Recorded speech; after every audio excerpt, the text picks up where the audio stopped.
Hi friend, soul ফ্যামিলিতে স্বাগত।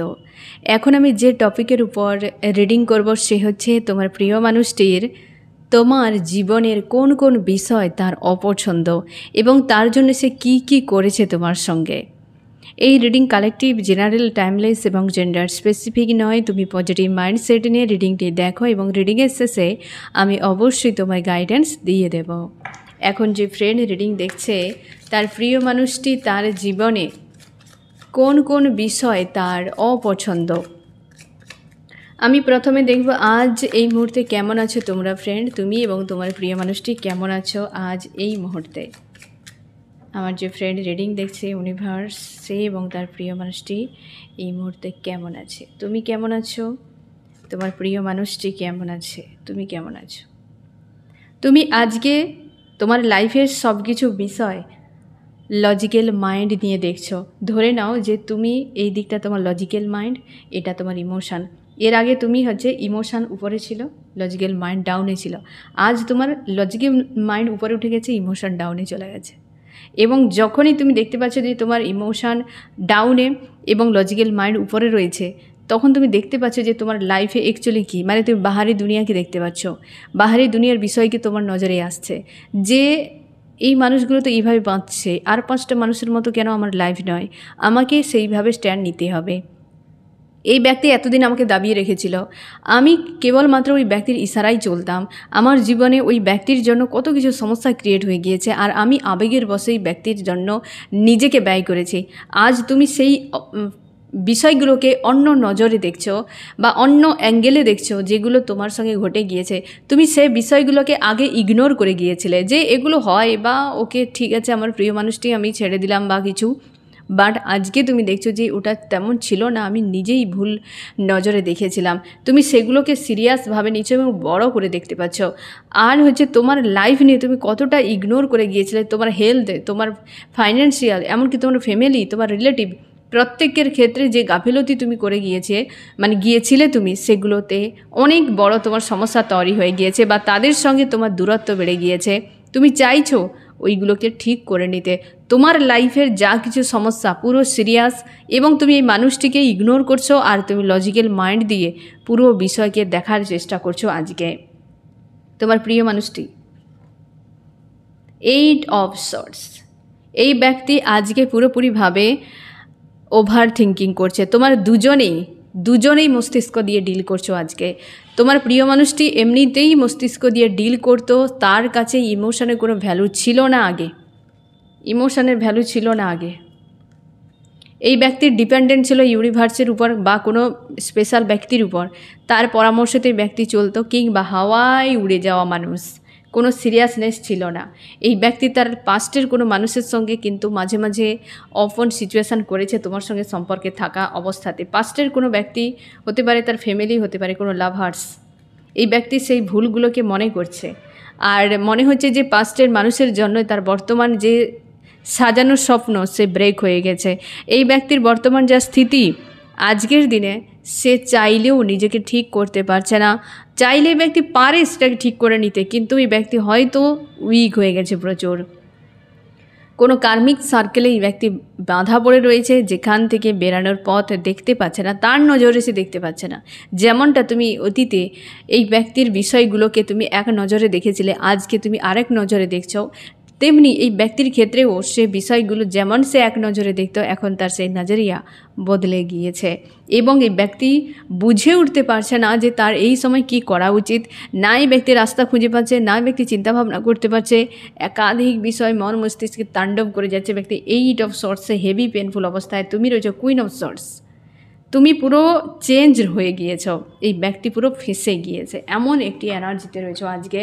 আমি দেখব তোমার কোন কোন বিষয়গুলোতে এই ব্যক্তির সমস্যা ছিল, যার ফলে ব্যক্তি যে হারকতগুলো করতো সেগুলোতে তুমি তার যে অ্যাকচুয়ালি করণীয় কাণ্ডগুলোকে, তার সঙ্গে তোমার যদি কাণ্ড যেগুলো ঘটিয়েছিল তোমার প্রিয় মানুষ, তার সঙ্গে ম্যাচ করে গেলে তুমি শিওর থাকো ওই পয়েন্টটি তোমাকে কাজ করতে হবে।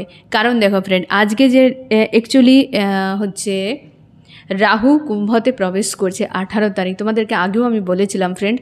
তো এর ফলে কি হচ্ছে যে তোমার লাইফে দুটো জায়গায় চেঞ্জ আসবে, এক আধ্যাত্মিক আর এক হচ্ছে কেরিয়ারের ক্ষেত্রে। আধ্যাত্মিক মানে তোমার অবশ্যই নিজের ইন্টারনাল বিষয়, তোমার ইউনিয়ন, তোমার হচ্ছে তুমি সত্যের রাস্তায় এগিয়ে যাবে, পারপাসে এগিয়ে যাবে, অনেক কিছু চেঞ্জ আসবে। তো আজকের দিনে সেই জন্যেই আমি আজকের রিডিংয়ের মুখ্য উদ্দেশ্য এটাই যে তোমার পয়েন্টগুলোকে ধরিয়ে দেওয়ার, যেটা এই ব্যক্তি তোমাকেও পয়েন্টগুলো ধরিয়ে দিয়েছিল, তুমি হয়তো সেটার উপর কাজ করোনি, অনেকে করেছো, সিরিয়াসভাবে নাওনি, কিন্তু আজকে তোমাকে সিরিয়াসভাবে নিতে হবে। নিজেকে না চেঞ্জ করলে তুমি এই যে একটা বড় পরিবর্তন এসেছে, এই পরিবর্তনের সঙ্গে তোমার লাইফে তুমি চেঞ্জ করতে পারবে না। 1.5 বছর থাকবে এই হচ্ছে যোগ, যেটা খুব ভালো সময়। 1.5 বছরের মধ্যে তুমি জীবনে অনেক কিছু অ্যাচিভ করতে পারবে, ঠিক আছে। রাহুর এনার্জি রয়েছে, অ্যাচিভ করতে পারে। বিশেষ করে কেরিয়ারে দুর্দান্ত পরিবর্তন আসতে চলেছে। তোমরা যারা কর্মের উপর ফোকাস করছো, কর্মের জন্য তোমরা অনেক বেশি এগিয়ে যাওয়ার চেষ্টা করছো, তোমার জন্য এই যোগ একটা সুবর্ণ সময় আনছে। তার জন্যে আজকের এটাই উদ্দেশ্য যে তোমার উইক পয়েন্ট তুমি দেখে নাও ফ্রেন্ড, কাজ করো, ঠিক আছে। এবার আমি দেখব তোমার প্রিয় মানুষটি কোন কোন উইক পয়েন্ট তোমাকে দেখিয়েছিল বা তার অপছন্দ ছিল, এবং তার ফলে সে কী করতো। আর আমি তোমাকে গাইডেন্স অবশ্যই দিয়ে দেবো ফ্রেন্ড। আমার যে ফ্রেন্ড রিডিং দেখছে তার প্রিয় মানুষটি, আমার ফ্রেন্ডের কোন উইক পয়েন্টগুলো তার অপছন্দ ছিল বা কোন বিষয়টি তার অপছন্দ ছিল, এখানে তুমি দেখে নাও যে তোমার ওই ব্যক্তি বলেছিল কিন্তু তুমি করনি, সেটা তোমার জন্য বিপজ্জনক নাকি তোমার জন্য ভালো, সেটাও তোমাকে দেখতে হবে, ঠিক আছে। এমন হতে পারে এই ব্যক্তি তোমাকে কষ্ট দেওয়ার জন্য কি দূরে যাওয়ার জন্য তোমার ভালো দিকটাও সেই ব্যক্তি আঙুল তুলে দিয়েছে, এমনও হতে পারে। তুমি দেখবে এটা আমার উইক পয়েন্ট কিনা। আজকের রিডিংয়ে তুমি সেই প্রশ্নের উত্তর ক্লিয়ার পেয়ে যাবে। আমি 3টি পয়েন্ট দেখব ফ্রেন্ড, যে 3টি পয়েন্টের মধ্যে কোন কোন পয়েন্ট তোমার উইক পয়েন্ট রয়েছে এবং এই ব্যক্তি কি হারকাত করত। 1 নম্বর পয়েন্ট কী ছিল? তো 1 নম্বর পয়েন্টে তুমি বড্ড বেশি মেজাজ দেখাতে, তোমার মধ্যে রয়েছে ফ্রেন্ড খিটখিটে একটা মেজাজ। তুমি ছোট ছোট বিষয়গুলোকে বড্ড বেশি সিরিয়াসভাবে না, ওভার থিঙ্কিং করতে থাকো, এবং তুমি সবসময়ের জন্য তোমার যে একটা চিন্তা ভাবনা, তোমার একটা বিলিভ সিস্টেম রয়েছে বা তুমি অ্যাচিভ করেছো যেটা, তার হিসেবেই তুমি রাইট মনে করো, যেটা তোমার এক প্রকারের ইগো বলা হয়। এই জিনিসটা তোমার মধ্যে রয়েছে, স্ট্রং রয়েছে, যেটা হয়তো তোমার খারাপ লাগতে পারে ফ্রেন্ড। এটা ওপেন মাইন্ড নিয়ে দেখো যে হ্যাঁ তোমার ইগো রয়েছে, যে আমার হিসেবে আমি বিষয়টা দেখলাম, ভালো কি মন্দ সেটা আমি দেখলাম না, পরে গিয়ে হয়তো জানলাম, কিন্তু প্রথমে দেখলাম যে এটা আমার হিসেবে ঠিকঠাক, তো আমি শেষ পর্যন্ত ওটা ধরে রাখবো, নাকি সময়ের সঙ্গে সঙ্গে গ্রাউন্ডেড রেখে বিষয়টাকে দেখা। একটা ইগো এখানে কিন্তু ফার্স্ট এসেছে ফ্রেন্ড। অনেকের ক্ষেত্রে ইগো প্রচুর রয়েছে, ঠিক আছে। ইগোর উপর কাজ করো, এবং তুমি যখনই ডিসিশান নাও খুব রাগে আবেগে ইগোতে তুমি নিয়ে নাও, যে জিনিসটা তোমার প্রিয় মানুষটি হয়তো তোমার এই পয়েন্টে আঙুল তুলেছে এবং এই ব্যক্তি কি হারকাত করতো, তাহলে তুমি আরও শিওর হয়ে যাবে, এই যে এই ব্যক্তি তার জন্যই বারবার বলতো যে তোমার কাছে থাকা সম্ভব নয়, তোমাকে ভরসা করা সম্ভব নয়, আর তুমি হচ্ছে এই ব্যক্তিকে বরবাদ করে দিয়েছো। এই জিনিসটাই যে তোমার এই বিহেভ বা তোমার এই ধরনের স্বভাব মোটেও ঠিক নয়, তাকে ট্রিগার করে দিত। তোমার যে একটা কোনো বিষয় নিয়ে পুরো আটকে থাকা, জেদ নিয়ে থাকা, এই ব্যক্তিকে ট্রিগার করতো ভেতর থেকে, আর এই ব্যক্তি প্রচুর পেন পেত, আর তোমার থেকে ডিটাচ হয়ে থাকতো, দূরে থাকতো, কিন্তু তোমার উপর নজর রাখতো। এই ব্যক্তি কোনো কিছুই করতো না, তোমাকে ইগনোর করতো না। এই ব্যক্তি অন্য কারোর কাছে যেত না, তোমার কাছে আসতো না, তোমার সঙ্গে ঠিকঠাকভাবে কথা বলতো। ইগনোর একটা বিষয় এই ব্যক্তির মধ্যে ছিল, এবং এই ব্যক্তি ওভার থিঙ্কিং করতো বিষয়টি, হার্ট পেন পেয়ে যেত ফ্রেন্ড। তোমাকে বলতো যে এটা, বা তুমি ইগোতে এমন কিছু কথা, তুমি এমন কিছু ভাষা বলতে হতে পারে যে এই ব্যক্তি অনেক বেশি কষ্ট পেয়ে যেত। তোমরা অনেকে রয়েছো ফায়ার এনার্জিতে হচ্ছে, বা আর্থ এলিমেন্টের, মানে ফায়ার এলিমেন্ট বা আর্থ এলিমেন্টের টরাস, ভার্গো, ক্যাপ্রিকন, ফায়ার এলিমেন্টের এরিস, লিও, সেজিটেরিয়াস। অনেকে ওয়াটার এলিমেন্টেরও রয়েছো, যাদের মধ্যে আবেগ অনেক বেশি, হ্যাঁ না, ক্যান্সার, স্করপিও, পাইসিস, অনেক বেশি আবেগ রয়েছে। এয়ার এলিমেন্টের জেমিনি, লিব্রা, অ্যাকুরিয়াস। তোমরা অনেকে রয়েছো লজিক্যাল মাইন্ড প্রচুর ইউজ করো। এয়ার এলিমেন্টে যারা রয়েছে লজিক্যাল মাইন্ড প্রচুর ইউজ করতে, এবং তোমার রাইট ডিসিশান তো ওখানেই, কিছু কিছু তোমরা রয়েছো, অনেকে তোমরা গ্রাউন্ডেড রয়েছো, অনেকে তোমরা গ্রাউন্ডেড রয়েছো, কিন্তু অনেকে তোমরা রয়েছে এমন প্রকৃতির, বিশেষ করে ফায়ার এলিমেন্টের, এরিস, লিও, সেজিটেরিয়াস, তোমরা প্রচুর ইগো দেখিয়েছো বা ইগোতে ডিল করো, যেটা এই ব্যক্তি অনেক কষ্ট পেয়ে গিয়েছে। এই জিনিসটা তোমাকে কিন্তু বারবার বলেছে যে তোমার এই পয়েন্টটা ঠিক নয়, এটার উপর কাজ করো তোমরা। নেক্সট পয়েন্ট ফ্যামিলিগত কোনো বিষয় হতে পারে। ওই ব্যক্তির পরিবারের কোনো মানুষজনকে নিয়ে তুমি হয়তো অনেক কিছু বলেছ, কিংবা তোমার পরিবারের কিছু মানুষের কিছু ব্যবহার হতে পারে। সম্ভাবনা বেশি রয়েছে তুমি তার পরিবারের মানুষজনকে নিয়ে কোনো আঙুল তুলেছ, তারা যেমনই হোক তার পরিবারের মানুষ, তুমি তাদের বিষয়ে কিছু মন্তব্য করেছ, সে জিনিসটা তার কিন্তু অপছন্দ, সে জিনিসটাতে অপছন্দ, তাতে কিন্তু ওই ব্যক্তি সে পরিবারের মানুষকে বারবার গুরুত্ব দিয়ে পালিয়ে যেত। এখানটাতে তুমি শিওর থাকো যে টাকা পয়সা রিলেটেড বিষয় হতে পারে, বা পরিবারে কোনো ফিমেল ব্যক্তি হতে পারে, যাদেরকে নিয়ে তুমি যে মন্তব্য করতে, যে কথা শোনাতে, সেটাতে এই ব্যক্তি বারবার ব্যাকস্টেপ নিয়ে নিত, তার খারাপ লাগতো। সে তোমাকে ভালোবাসে, তোমাকে ছাড়তে চায় না, কিন্তু তার পরিবারকে যখন তুমি ছোট করে দেখতে, কিংবা হয়তো তুমি সত্য কথাই বলতে যে এরা এমন, তোমরা অনেকে ম্যারিড রয়েছ, হয়তো তার পেছনে পড়ে যেত, হ্যাঁ না, বহু কিছু সমস্যা ক্রিয়েট করতো তোমার দুজনকে আলাদা করার জন্য, কিন্তু ওই ব্যক্তি তার নজরে দেখতো যে এরা আমার কাছে ভালো, কারণ ওই ব্যক্তিগুলো তোমার প্রিয় মানুষটির কাছে ভালো রূপ দেখাতো, তার জন্য তার কাছে ভালো ছিল, আর সে সেই হিসেবে দেখেছে। সে তোমার নজর দিয়ে দেখেনি যে অ্যাকচুয়ালি তোমার সঙ্গে তারা কী করছে, কী ব্যবহার দেখাচ্ছে, সে তার নজর দিয়ে দেখেছে, যেমনটা সে প্রথম থেকে দেখে এসেছিল।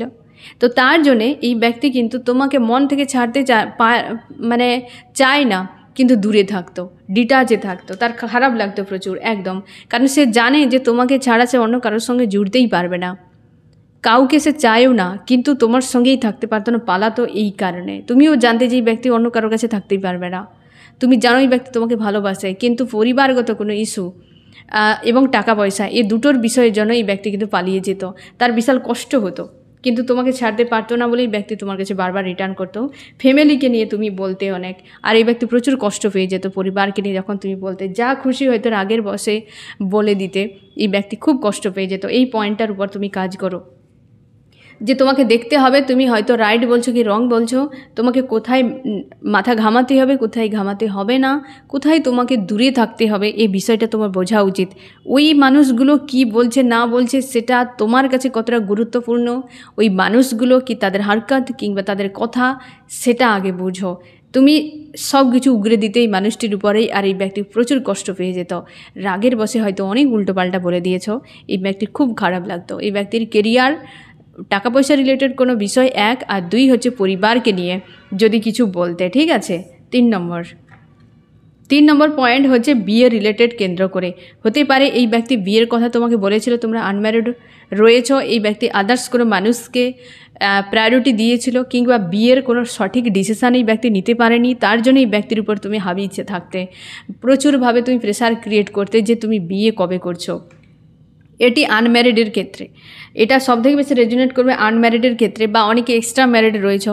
ম্যারিডের ক্ষেত্রে হলেও ফ্রেন্ড, যে বিয়েকে কেন্দ্র করে, বিয়ে কেন তুমি টিকিয়ে রাখতে পারছো না, কেন তুমি বিয়ে করছো না, কবে তুমি বিয়ে করবে, কি ব্যাপার, ওই যে বিষয়টি প্রেশার এই ব্যক্তির উপর হয়ে যেত, তার জন্য এই ব্যক্তি কিন্তু প্রচুরভাবে কষ্ট পেত, প্রচুর রাগ দেখাতো। সে তার মাইন্ডে হয়তো এই বিষয়টা তার ক্লিয়ার ছিল না। বিয়েকে কেন্দ্র করে দেখো ফ্রেন্ড, সম্পর্কের ব্যালেন্সকে কেন্দ্র করে এই ব্যক্তির মন মস্তিষ্কে প্রচুর ফাইট হতো, তোমার সঙ্গে প্রচুর ফাইট হতো বিয়েকে কেন্দ্র করে, বুঝতে পেরেছো? বিয়েকে কেন্দ্র করে প্রচুর ফাইট হতো, তোমার মনে হতো যে এই ব্যক্তি বেরিয়ে যাক আমার লাইফ থেকে, আর তুমি তোমার পরিবার নিয়ে বড্ড বেশি চাপে। তোমরা অনেকে ম্যারিড রয়েছো, যে এই বিয়েতে তোমরা তো একটা সামাজিক ব্যবস্থায় এসেছো, একটা সম্পর্কে এসেছো, দুজনেই যদি একটা সম্পর্কের উপর না গুরুত্ব থাকে, তাহলে ওই সম্পর্ক থাকা না থাকা দুই সমান। অনেকে তোমাদের সম্পর্ক ভাঙনের জন্য নেগেটিভ এনার্জিও প্রয়োগ করেছে, যার ফলে তোমার দুজনের মাঝে এই সম্পর্কতে প্রচুর ফাইট হয়েছে। এই ব্যক্তিকে বোঝানোর চেষ্টা করেছো তুমি যে নেগেটিভ এনার্জি প্রয়োগ রয়েছে এই জায়গায়, এই ব্যক্তি শুনতও না, মানতও না। আর তোমাদের সম্পর্ক ভাঙনের জন্য কোনো নেগেটিভ এনার্জির এখানে ভূমিকা রয়েছে, তোমার দুজনের ফাইটিংয়ের পেছনে, এই ঝামেলা হওয়ার পেছনে রয়েছে, যেটা তুমি বারবার বলতে এই ব্যক্তি সেটা তিতি বিরক্ত, কারণ ওই ব্যক্তির কাছে সে ধরনের কোনো প্রুফ ছিল না তার। এই ব্যক্তি সবসময়ের জন্য কেরিয়ারের উপর ফোকাস করে গেছে। এই ব্যক্তি মেল হতে পারে সম্ভাবনা বেশি, টাকা পয়সাকে প্রচুর বেশি গুরুত্ব দিয়েছে, তোমার এই জিনিসগুলোকে গুরুত্ব দেয়নি। যে তোমার পরিবার কি আদার্স মানুষ কি এই সম্পর্কের ভবিষ্যৎ কি, এই বিষয়ে তো ভাবা উচিত। তুমি বারবার এই ব্যক্তির সঙ্গে ফাইট করেছো, লড়াই করেছো, কিন্তু এই ব্যক্তি কোনোভাবেই বিষয়টাকে সেইভাবে নেয়নি এবং তার ইগোতে লেগে যেত এবং কষ্ট পেয়ে যেত। আর তোমার এই বারবার বলাতে এই ব্যক্তিও বিরক্ত হয়ে ফোকাস করে যেত কর্মতে, এই ব্যক্তি ইগনোর করে যেত। এই জিনিস তার কিন্তু পছন্দ হতো না। যখনই বলতে লড়াই হতো, যখনই বলতে ফাইট হয়ে যেত তোমার দুজনের মাঝে, এবং এই ব্যক্তি প্রচুর ইগো রাগ দেখাতো, এই হারকাতগুলো করতো, আর কর্ম নিয়ে ব্যস্ত হয়ে যেত, বিজি দেখাতো যে আমি ব্যস্ত রয়েছি, পরে কথা বলবো, আমি ব্যস্ত রয়েছি। তুমি যখন এই বিষয়ে কথা তুলতে তখন ওই ব্যক্তি ইগনোর করে যেত। তার এগুলো অপছন্দ ছিল। বুঝতে পেরেছো ফ্রেন্ড? তো আশা করি তুমি বুঝতে পারলে। 1 নম্বর একটা ইগো আবেগ এরকম হতে পারে। 2 নম্বর হচ্ছে পরিবারকে এবং টাকা পয়সা রিলেটেড কোনো বিষয়কে কেন্দ্র করে তুমি যেটা বলতে এই ব্যক্তির মোটেও পছন্দ ছিল না। আর এক হচ্ছে বিয়েকে কেন্দ্র করে।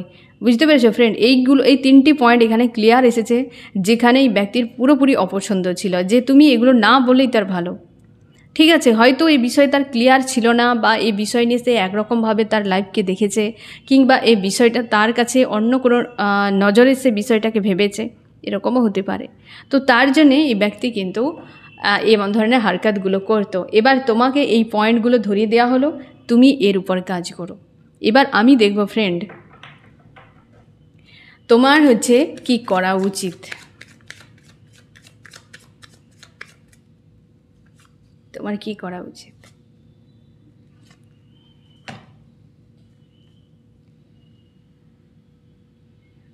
তুমি মস্তিষ্কের কথা কম শোনো। তোমরা যারা প্রচুর লজিক্যাল মাইন্ড ব্যবহার করতে না ফ্রেন্ড, তোমার দেখো তোমার ইনার ভয়েস বারবার বলেই মানুষটিকে চাই, কিন্তু তুমি লজিক্যাল মাইন্ড এত ইউজ করতে, কিংবা তুমি এত ইগোতে ডিল করতে, কারণ তোমার মস্তিষ্ক ইগোতে থাকে, তোমার সোল কোনো দিন ইগোতে থাকে না। কারণ কি বলো তো ফ্রেন্ড, তোমার সোল যে সে হচ্ছে সম্পূর্ণ আলাদা একটা পাওয়ার। 3Dর এই সকল যে লো ভাইব্রেশনের এনার্জি তাকে টাচই করে না। তার জন্যে তোমার যে ইনার ভয়েস বারবার বলতো এই মানুষটিকে চাই, কিন্তু তোমার মস্তিষ্ক বারবার বিভ্রান্তিতে ফেলতো। এই ব্যক্তির এই কথা, সেইটা বলেছিল, এই ঘটনা ঘটিয়েছে, এই করেছে, সেই করেছে, 1000 রকম বিষয় তোমার মস্তিষ্ক তোমাকে বিভ্রান্তিতে ফেলায়। যে ব্যক্তিরাই অ্যাকচুয়ালি এটাই রুল, যে ব্যক্তিরাই লজিক্যাল মাইন্ড দিয়ে বেশি ডিল করে না ফ্রেন্ড, তারা সবসময় বিভ্রান্তিতে থাকে। কারণ মস্তিষ্ক সবসময় বিভ্রান্তিতে থাকে, ওই ব্যক্তি সঠিক দেখতে পায় না। তোমাদেরকে আগেও বলেছি, মস্তিষ্ক আমাদের কাছে ধৃতরাষ্ট্র, যে চোখে দেখতে পায় না অথচ রাজ্য পরিচালনা করে। ঠিক সেই রকম ইগো, রাগ এগুলো আসে আমাদের মস্তিষ্ক থেকে। আর মস্তিষ্ক ধৃতরাষ্ট্র, এ সঠিক জানে না। আমাদের সোল সব দেখতে পায়, সব জানে, সব বোঝে, কিন্তু আমরা মস্তিষ্কতে ডিল করি। তোমরা যারা মস্তিষ্কতে ডিল করো অবশ্যই কনফিউশনে থাকো, প্রায় সময় হিল হও, শান্তিতে থাকার চেষ্টা করো, নিজেকে ব্যালেন্স করার চেষ্টা করো। ইগোকে একদম নয়, লাইফ থেকে ছেটে দাও ইগো। বুঝতে পেরেছ? তোমার ভালোর জন্য। আর নেক্সট তোমাকে বলা হচ্ছে তুমি ব্যালেন্স করো, তুমি নিজেকে ব্যালেন্স করো এবং তার পরিবারকে ব্যালেন্স করো। তুমি যদি চাও যে পরিবারের সঙ্গে ব্যালেন্স করা সম্ভব নয়, তো দূরত্ব বজায় রাখো। কমসে কম নিজের মন মস্তিষ্কের মধ্যে ব্যালেন্স বানিয়ে রাখো, মানুষটির সঙ্গে ব্যালেন্স বানিয়ে রাখার চেষ্টা করো। তার পরিবার হয়তো এমন টাইপের প্রকৃতির, বা সে ভার্মে যাক, পরিবারের যেমন হোক, ঠিক না? তুমি তোমার দিকটা দেখবে, যে তোমার এই ব্যক্তি তোমার কাছে গুরুত্বপূর্ণ নাকি পরিবার। তুমি ছেড়ে দাও যে ওই পরিবার বলে কিছুই নেই আমার কাছে। তুমি পুরোপুরি নিজেকে ব্যালেন্স করো, তোমার প্রিয় মানুষটি তোমাকে, দুজনকেই ব্যালেন্স করো। নিজেকে এই সম্পর্কের মাঝে তোমার দুজনকে জগতে রাখো, আর বাকিদেরকে দূরে সরিয়ে দাও। ওদেরকে তুমি অনেক বেশি মস্তিষ্কে স্থান দিয়েছো বলেই আজকে তুমি সেই মানুষটাকে ছেড়ে চলে যাচ্ছে, বা সেই মানুষটি তোমার থেকে দূরে চলে যাচ্ছে তিতি বিরক্ত হয়ে, যাকে তুমি প্রচুরভাবে চাও। তো এই যে সমস্যা টাকা পয়সা রিলেটেড হতে পারে, যদি মনে হয় যে টাকা পয়সার খুব জরুরি বা দরকার, তো তুমিও কিন্তু, তুমি মেল ফিমেল যে কেউ হতে পারো, তুমিও কিন্তু চেষ্টা করো এই জায়গায় চেঞ্জের জন্য, এবং পরিবারকে পুরোপুরি মন মস্তিষ্ক থেকে তাদেরকে বিসর্জন দাও। সে ঢাকি সমেত বিসর্জন দিয়ে দেওয়ার মতো, যে এদের আমার জীবনে কোনো ভ্যালু নেই, কেবল এই মানুষটি ছাড়া। ঠিক আছে? এবং নেক্সট নেক্সট এই ব্যক্তিকে তুমি কষ্ট দেওয়া বন্ধ করে দাও। যেই ব্যক্তিকে তুমি বারবার বলো যে এসে এই সম্পর্কে সব কিছু ঠিক করো, এই যে একটা প্রেশার এই ব্যক্তিকে হার্ট পেন তুমি দিতে থাকো, তোমার মনে হয় এই ব্যক্তিকে সরল ভাষায় হবে না, তুমি প্রেশার দিয়ে করবে, এই জিনিসটা করা বন্ধ করে দাও। এই ব্যক্তির উপর ক্ষোভ উগড়ে দেওয়া বন্ধ করে দাও, কারণ এই ব্যক্তি প্রচুর কষ্ট পেয়ে যায় এই জায়গাতে। বুঝতে পেরেছ? তোমার মনে হচ্ছে প্রতিশোধ নেবে, যে এই ব্যক্তি কেন আমাকে এই করলো না, সেই করলো না, এই ব্যক্তি বিয়ের কথা বলেছিল কেন করলো না, এই ব্যক্তি আমার সঙ্গে বিয়ে করার পরও কেন সম্পর্কে থাকলো না। এই জিনিসগুলোর থেকে তুমি নিজেকে দূরে রাখো। এ ব্যক্তি তোমার হলে তুমি এই ব্যক্তির থেকে তুমি কোথাও যেতে পারবে না, ওই ব্যক্তিও তোমার থেকে কোথাও যেতে পারবে না।